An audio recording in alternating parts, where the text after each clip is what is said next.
Good morning. और आज की डिवोशन में हमारी सोच है कि किस तरह से परमेश्वर हमारी अगुवाई करता है। एक विश्वासी किस तरह से परमेश्वर की अगुवाई के पीछे चल सकता है और जान सकता है, तो उसके बारे में कुछ पॉइंट्स हैं। सबसे पहला भजन संहिता 119 105, वचन में बने रहो और वचन के अधीन रहो। हम चाहते हैं कि परमेश्वर हमारे जीवन की अगुवाई करे।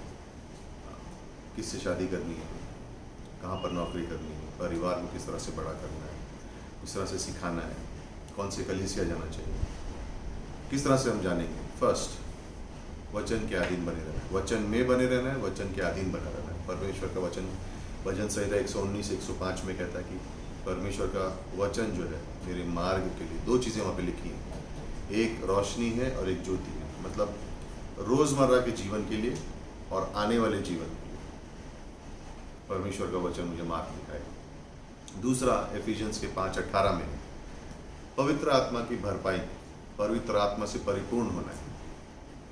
हर विश्वासी पवित्र आत्मा से परिपूर्ण हो सकता है, लेकिन ये उसका चुनाव है। अगर वो चुने कि पवित्र आत्मा मेरी अगुवाई कर, पवित्र आत्मा मुझे मार्ग दिखा, रास्ता दिखा, तो परमेश्वर की पवित्र आत्मा उसे रास्ता दिखाएगी। ये अपने आप से नहीं होता है, हमें खुद निर्णय लेना होता है कि पवित्र आत्मा हमारे मन में परिपूर्णता से बसे ताकि वो हमारे जीवन को रास्ता दिखा सके। और इसका उदाहरण है, जैसे हम कहीं किले को देखने जाते हैं या कोई टूरिस्ट जगह पे जाते हैं, वहाँ पे गाइड होते हैं।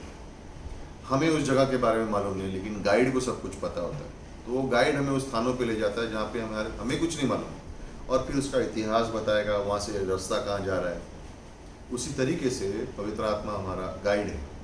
और जब तक हम आत्मा से परिपूर्ण नहीं हो सकते तो परमेश्वर की अगुवाई के अधीन नहीं हो सकते। हम नहीं जानेंगे कहाँ जाना चाहिए, हम नहीं जानेंगे परमेश्वर की आवाज़ क्या हमसे कह रही है या किस दिशा में हमें ले जा रही है। तो पहला, वचन में बने रहो, उसके अधीन रहो। दूसरा, आत्मा से परिपूर्ण रहो।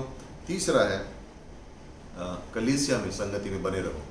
और यह है प्रेरित 4:32 से लेकर 37 तक। और उसमें लिखा है कि जब वो पवित्र आत्मा उन पर आई, पवित्र आत्मा उनमें आई, और जब वो आत्मा से परिपूर्ण हुए तो वो एक हृदय के थे, एक प्राण के थे और बहुत सामर्थ्य देखने को मिला। तो जब ये बहुत सामर्थ्य देखने को मिला, किस लिए? क्योंकि एक हृदय के थे और एक प्राण के थे, और इसकी वजह से उनकी कलीसिया, परमेश्वर उनकी कलीसिया को अगुवाई दे सका।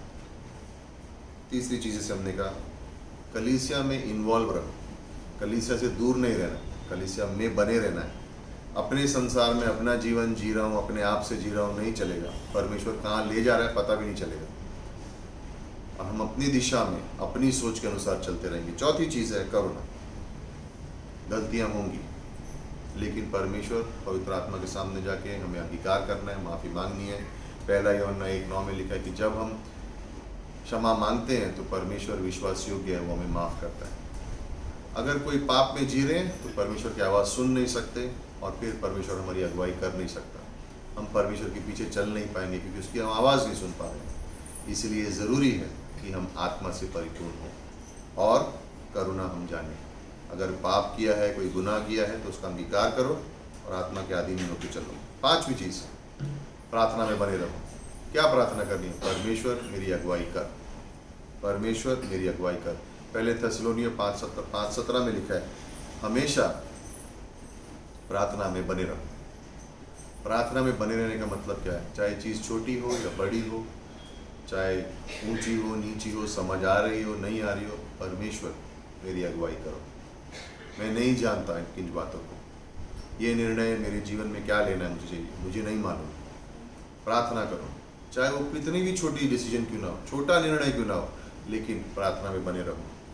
छठा है, कलीसिया के जो अगुए हैं उनसे बुद्धिमत्ता प्राप्त करो। ये इब्रानी का 13:7, और इसमें इस तरह से लिखा है, जो तुम्हारे अगुए हैं और जिन्होंने तुम पे परमेश्वर का वचन सुनाया है, उनका स्मरण रखो और ध्यान से उनके चाल चलन के अंत देखकर उनका विश्वास का अनुकरण करो। मतलब उनके विश्वास को कॉपी कर नकल करो।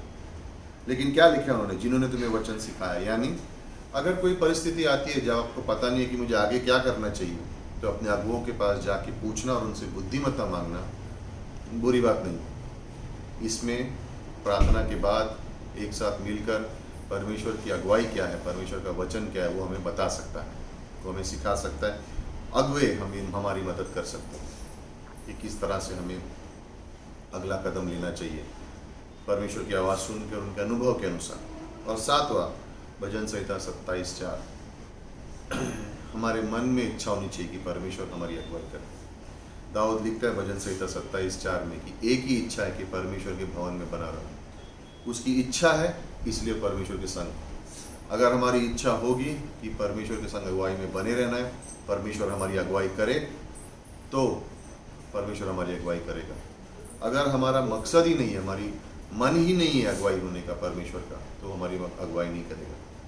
तो इसलिए इन बातों को उम्मीद रखते हुए कि आप इनसे कुछ सीख सकते हैं और अपने जीवन में इसे लागू कर सकते हैं। ये पॉइंट्स जल्द से बोलता हूँ। वचन में बने रहो, भजन संहिता 119-105। आत्मा से परिपूर्ण रहो, एफिसियों का 5:18।